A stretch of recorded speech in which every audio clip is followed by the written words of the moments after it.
Hello everybody, it's Brian for GadgetUnit.com, and today I wanted to give you some of my early impressions of the Galaxy S4. So just yesterday I did my unboxing and quick overview of the Galaxy S4, and it's been a little over a day now, and I wanted to give you guys some of my thoughts. I have been using it quite a bit. I've been trying to use it as much as possible over my iPhone 5, so basically with my iPhone 5, I've just been using it mainly for iMessages and whatnot. So far, my experience has been pretty positive. It's a great device. More on that in a little while. Of course, I'll be doing an in-depth review of the phone itself in a couple of weeks' time. This weekend, I'm going to be going to Florida for vacation. You know, Disney World and all that stuff, so that's going to be happening next week. I haven't really been using the camera too much with the 24 hours that I've had it, but next week, I will be using it quite a bit. And all my sample photos and videos will be put into my review video in a couple of weeks. I'll be posting those on Twitter as well as I take them. So stay tuned for that. I'm not really too sure what to start with first. I guess I'll go ahead and talk about the app selection.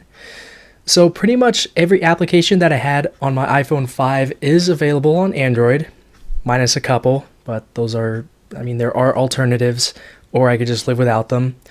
So here you can see my Galaxy S4 home screen setup. A number of people recommended to use a third-party launcher.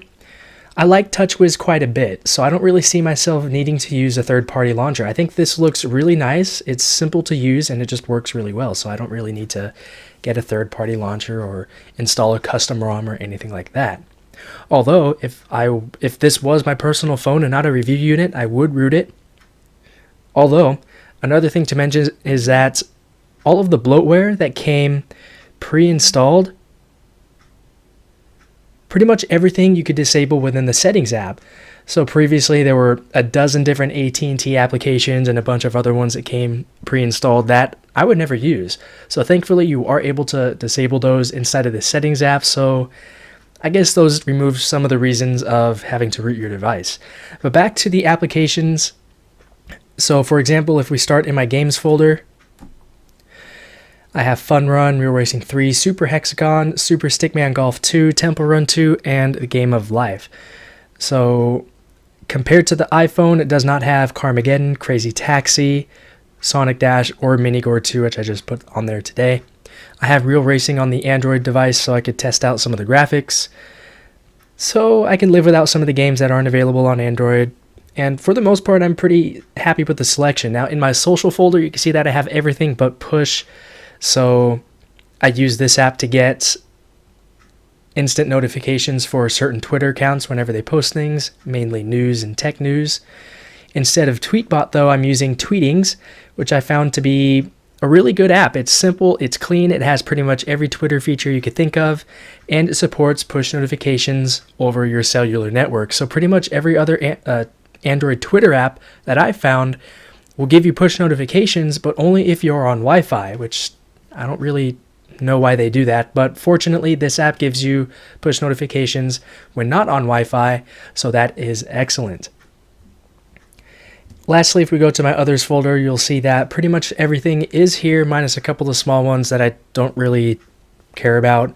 There are a few alternative apps in here as well. And that's pretty much it. So now I want to go over and talk about sort of the design and the device itself. The 5-inch screen is absolutely amazing. As you can see,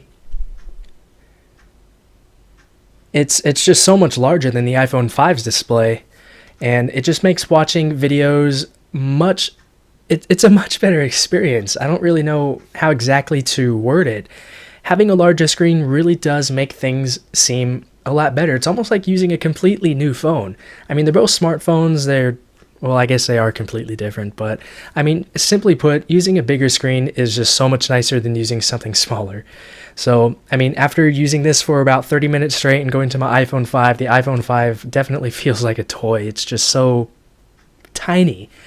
When I'm watching, for example, basketball using the Sling Player application on the Galaxy S4, it's just amazing how much a small increase in screen size can make the experience. And now let me move on to some more about the hardware. So in terms of the size of the device, it is a bit large. I think that this is really as large as a smartphone needs to be. I think the HTC One is a little bit of a better size for my hands, but this isn't too bad. I can reach most of the screen. I can't really reach anything in the upper right, but there's typically nothing up there of importance. I wish that the virtual or the capacitive back button was in the lower left corner because I'm left-handed, so I typically use my phone in my left hand, so sometimes reaching for that back button is a little difficult. But for the most part, it's not too bad. In terms of weight, I think it weighs a little bit more than the iPhone 5, which I actually appreciate because sometimes the iPhone 5 feels too light. So having a device with a little bit of extra weight makes me sort of a little more cautious of what it is I'm holding in my hand, so it doesn't sort of accidentally slip out or anything like that. Now, the plastic body, despite this being made of mostly plastic materials, it's actually pretty solidly built, so it just feels pretty good. Now, when the phone's in my hand, thanks to the rounded edges on the back, it feels really comfortable to hold.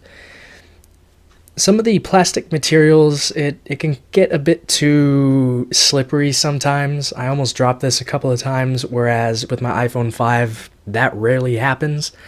So I imagine getting a case will help with that, although it will make the phone feel a little bit bigger because, you have to compensate for the size of the case itself. But I think that ultimately it won't be too bad, and getting a case will help quite a bit.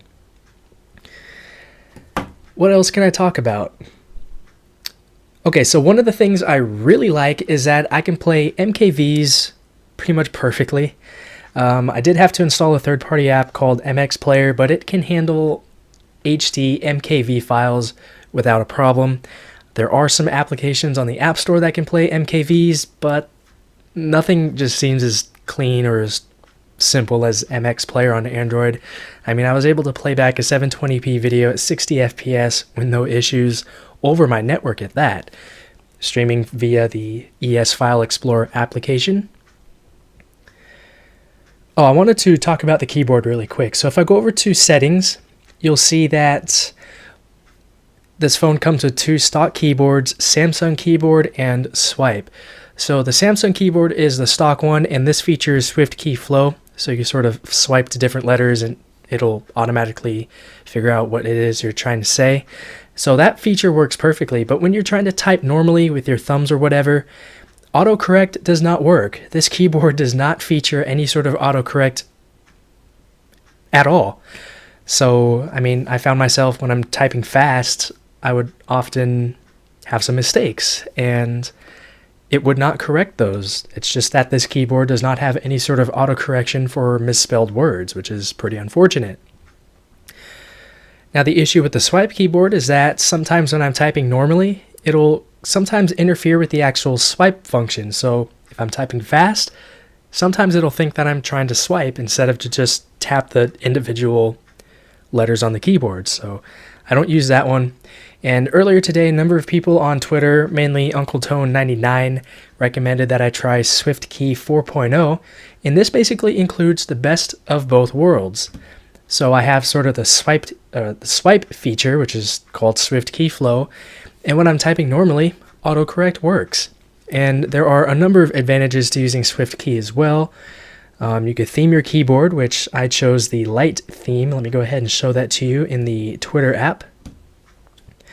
So that is what the keyboard looks like. So I think it looks quite nice, and this keyboard works really well. And so far, if I had to pick any one feature of this device that would just go above everything else and make me want to switch from my iPhone 5, it would be the fact that I'm able to swipe through and being able to, use the keyboard by swiping. I mean, when you're using your phone one-handed, swiping is just much more efficient than just tapping on each individual key. So this is a test. I mean, that's fast. I use it with one finger. You would not be able to type that fast using your fingers, so that's amazing. I know there are jailbreak tweaks. I think iSwipe or something that I tried a long time ago that does this, but this is just much more integrated and it works perfectly. I'm trying to think if there's anything else I can talk about right now. I can't really think of anything. Oh, one thing I've noticed is that the battery, well, I mean, it's lasted me all day so far. I unplugged it at about 9 a.m. I think, and I'm only down to 35%, and that's with fairly heavy usage as well, so I guess that's not too bad, so never mind that. I can't really...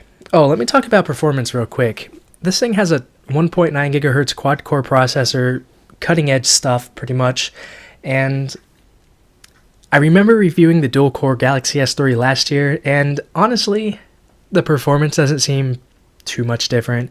I think that just comes down to Android itself. It's never really been too optimized for the hardware. Of course, it could just be what Samsung did to their software.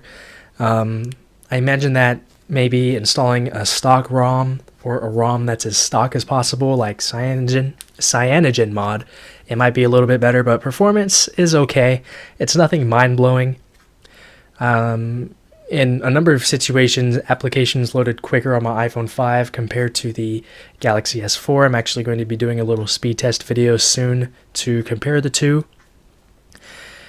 And there was actually a small software update that came out a little while ago. I think it was 22 megabytes in size, and that actually helped speed things up a little bit, so applications loaded a little bit quicker, especially the camera app and the gallery app. And it also made some of the animations a little bit smoother as well, so that's pretty cool. And I think that about does it with this video. So I've covered most of the things that I've been thinking about in regards to the Galaxy S4 within the first day of using it. Plenty more days of using it to come. I'm not too sure if I'm going to be doing many more of these update videos, but if I do, it will be right here on the Gadget Unit TV YouTube channel. Of course, you can follow me on Twitter for any other updates or thoughts that I have regarding this or anything else. And if you have any comments or questions about this or anything else, feel free to leave those down below in the comments area. But that is it with this video. So thanks a lot for watching, and I'll talk to you all very soon.